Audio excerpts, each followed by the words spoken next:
भाग 1 रामायण काल की लंका स्वर्ण नगरी की महिमा। लंका रामायण में वर्णित वह पवित्र स्थान है जो रावण की स्वर्ण नगरी के रूप में प्रसिद्ध है।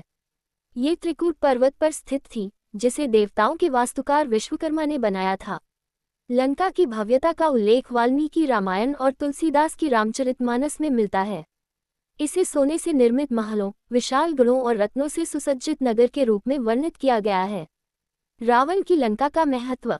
रावण, जो एक महान विद्वान, तपस्वी और शिवभक्त था, ने इस नगरी को अपनी शक्ति और वैभव का केंद्र बनाया। लंका में चारों ओर सोने के महल, ऊंचे स्तंभ और स्वर्ण की दीवारें थीं।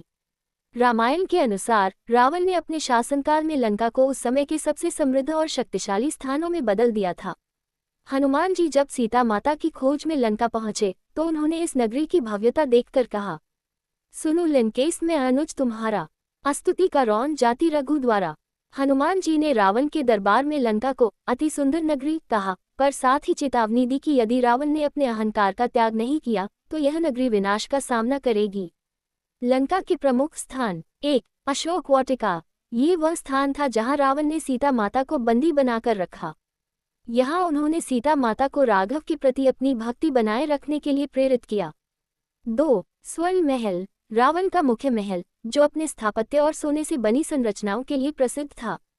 3 त्रिकूट पर्वत। लंका का प्रमुख स्थान, जहां रावण का किला स्थित था। लंका के सांस्कृतिक और धार्मिक महत्व को देखते हुए ये स्पष्ट होता है कि रावण ने इसे केवल एक भौतिक संपत्ति के रूप में नहीं, बल्कि अपने सामरिक और सांस्कृतिक वैभव के प्रतीक के रूप में भी देखा। भाग 2 रावण ने लंका कैसे प्राप्त की। रावण के पास लंका की स्वर्ण नगरी पहले से नहीं थी। ये स्थान शुरू में उनके भाई कुबेर का था, जो धन के देवता और रावण के सौतेले भाई थे। रामायण और पुराणों के अनुसार लंका पर अधिकार प्राप्त करने की कहानी रावण की शक्ति, महत्वाकांक्षा और रणनीति को दर्शाती है। कुबेर का स्वर्ण महल। लंका को मूल रूप से भगवान शिव ने अपने प्रिय भक्त कुबेर को दिया था। कुबेर ने अपनी बुद्धिमत्ता और शक्ति से इसे स्वर्ण नगरी के रूप में विकसित किया। यहाँ कुबेर का महल और यक्षों की एक विशाल सेना थी। कुबेर ने इस नगरी को अपनी धन और वैभव का केंद्र बनाया था। रावण का महत्वाकांक्षी स्वभाव। रावण, जो महान तपस्वी और ब्रह्मा का वरदान प्राप्त राक्षस था, ने अपनी शक्ति के दम पर पूरे संसार को जीतने की ठानी। उसने अपने भाई कुबेर से भी ईर्ष्या करना शुरू कर दिया, क्योंकि कुबेर के पास लंका जैसी भव्य नगरी और धन की अपार संपदा थी। लंका पर आक्रमण। रावण ने कुबेर से लंका छीनने के लिए अपनी शक्ति का उपयोग किया। उसने कुबेर को पराजित किया और लंका पर कब्जा कर लिया। पुराणों के अनुसार ये युद्ध त्रिकूट पर्वत पर हुआ, जिसमें रावण ने अपनी असुर सेना और अपने शौर्य से कुबेर को हराया। कुबेर को लंका छोड़कर कैलाश पर्वत पर जाना पड़ा और उन्होंने वहां अपना नया निवास बनाया। शिव से प्राप्त वरदान। रावण ने भगवान शिव की घोर तपस्या की थी, जिससे प्रसन्न होकर शिव ने उसे अजेय शक्ति और अन्य कई वरदान दिए। शिव ने अप्रत्यक्ष रूप से लंका पर रावण के अधिकार को मान्यता दी, क्योंकि वे रावण की तप और भक्ति से प्रसन्न थे। लंका को स्वर्ण नगरी में बदलना। लंका पर अधिकार प्राप्त करने के बाद रावण ने इसे और अधिक वैभवशाली बनाने का कार्य किया। उसने विश्वकर्मा से नगरी को और भव्य बनाने का आग्रह किया। स्वर्ण से सजी दीवारें, रत्नों से जड़े स्तंभ और अद्भुत महल लंका को एक अद्वितीय नगरी बनाते थे। भाग 3 वर्तमान श्रीलंका। पौराणिक लंका का वास्तविक स्वरूप।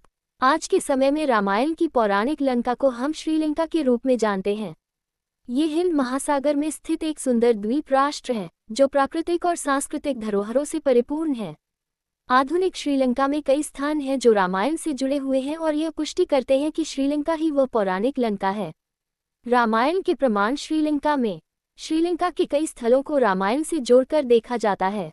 इन स्थानों पर जाने से रामायण काल की घटनाओं का अनुभव होता है। 1 अशोक वाटिका। सीता एलिया नुआरा एलिया में स्थित इस स्थान को वह जगह माना जाता है जहां रावण ने सीता माता को रखा था। यहाँ का वातावरण रामायण की घटनाओं की झलक देता है। 2 राम सेतु। Adam bridge. भारत के रामेश्वरम से लेकर श्रीलंका के मन्नार द्वीप तक फैला ये पत्थरों का पुल रामायण में वर्णित राम सेतु हो सकता है।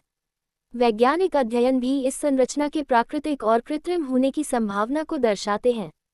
3 रावण गुफा। कहा जाता है कि यह वही गुफा है जहां रावण ने सीता माता को ले जाने से पहले अपने गुप्त ठिकाने के रूप में इस्तेमाल किया। श्रीलंका की धार्मिक यात्रा। आज श्रीलंका रामायण टूरिज्म के लिए प्रसिद्ध है। भारत और दुनिया के अन्य हिस्सों से हजारों श्रद्धालु यहाँ रामायण से जुड़े स्थलों को देखने आते हैं। हनुमान मंदिर। नुआरा एलिया में हनुमान मंदिर है, जिसे भगवान हनुमान के चरणस्थल के रूप में माना जाता है। सीता मंदिर। अशोक वाटिका के पास एक मंदिर स्थित है, जो सीता माता को समर्पित है। किंडाली पर्वत। ये वह स्थान है जहाँ कहा जाता है कि हनुमान जी ने लंका को जलाने के बाद विश्राम किया था। श्रीलंका का सांस्कृतिक और ऐतिहासिक महत्व। श्रीलंका न केवल रामायण के लिए प्रसिद्ध है, बल्कि यह अपनी बौद्ध संस्कृति, मंदिरों और प्राकृतिक सुंदरता के लिए भी जाना जाता है। यहाँ की वास्तुकला और धार्मिक स्थलों से यह स्पष्ट होता है कि रामायण की घटनाएं इस भूमि से गहराई से जुड़ी हुई हैं। विज्ञान और आस्था का संगम। आधुनिक वैज्ञानिक अनुसंधान और प्राचीन पौराणिक कथाओं के समन्वय से यह स्पष्ट होता है कि श्रीलंका और रामायण की लंका के बीच गहरा संबंध है। नासा के सैटेलाइट चित्रों ने रामसेतु को एक वास्तविक संरचना के रूप में दिखाया है। पुरातत्व अनुसंधान ने श्रीलंका के विभिन्न स्थलों पर रामायण से जुड़े प्रतीकों को खोजा है। निष्कर्ष। लंका, जो कभी रावण की स्वर्ण नगरी थी, आज श्रीलंका के रूप में एक सांस्कृतिक और धार्मिक धरोहर बन चुकी है। यहाँ की धरती रामायण काल के गौरवशाली इतिहास को समेटे हुए है। श्रीलंका में रामायण से जुड़े स्थानों का संरक्षण और उनकी धार्मिक पहचान आधुनिक पीढ़ी को प्राचीन भारतीय संस्कृति और सभ्यता से जोड़ने का एक माध्यम है। ये कहानी हमें सिखाती है कि कैसे समय बदलने के बावजूद आस्था, धर्म और पौराणिक महत्व सदैव जीवित रहता है।